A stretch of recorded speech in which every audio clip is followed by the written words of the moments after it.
Разведясь с мужем, я осталась с маленьким ребенком на руках, и муж оплачивает мне алименты каждый месяц.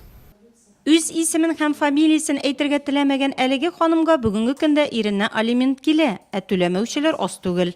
На сегодняшний день из плана находит 440. Бүгенге көндә алимент түләү буенча 140-тан артык эш үтәлгән, бурычы булганнар белән бик күп чаралар алып барыла. Исәп-хисап счетында акчалары булса, аларга арест салына, шулай ук аларга карата җинаять эше ачыла. В данном ключе в этом году уже Әлеге уңайдан быел алимент түләмәүчеләргә 20-дән артык җинаять эше кузгатылды. Әлеге затлар җинаять җаваплылыгына тартылды. Кемдер ирегеннән мәхрүм ителде, кайберәүләргә төзәтү эше билгеләнде. Biz андыйларны рәсми төстә эшкә урнаштырырга мәҗбүр итәбез.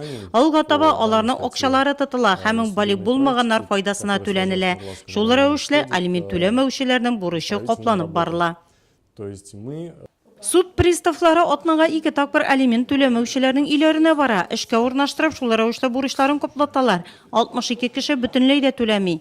На сегодняшний день привлекли к ответственности административной. 100-дән артык кеше административ җаваплылыкка тартылды. Шулай 40-тан артык алимент түләмәүчеләргә җинаять эше ачылды. Бүгенге көндә 2 бурычлы кешенең машиналары алынды. Шулай ук алимент түләмәүчеләр транспортларын йөртү хокукыннан калак кага.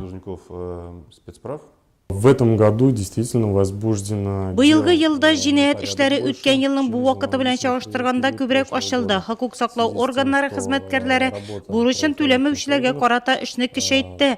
Шуңа да хәзер төп алименттан тыш тагын өстәлгән бурычын да түләргә туры килә. Шул рәвешле алимент түләмәүчеләргә карата чаралар катыланды. Рост алиментных. Хатын-кызлар арасында да үз баласына алимент түләмәүчеләр бар. Баш суд приставы Александр Катков белдергәнчә, андыйлар 15% тәшкил итә. Проводится очень большая работа по взысканию алиментов. Алимент бурычларын каплату буенча бик зур эшләр алып барыла. Быел бурыч күләме 10 миллион сумга ким. Бу суд приставлары һәм шәһәр прокуратурасының бергә эшләү нәтиҗәсе.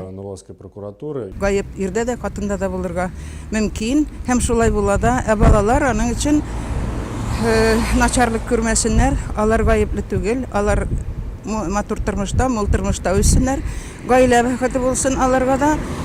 Закон нигезендә 10 мең сум бурычы бар икән, андый алимент түләүче чит илләргә чыга алмый, машина йөртү хокукыннан да колак кагарга мөмкин, һәм эшкә урнашканда да проблемалар килеп чыга.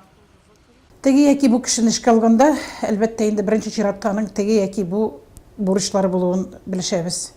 Әгәр инде алимент буенча или башка төрле бурычлар бар икән, һич шиксез бухгалтерия аркылы ул бурычларны түләтү чараларын күрәбез.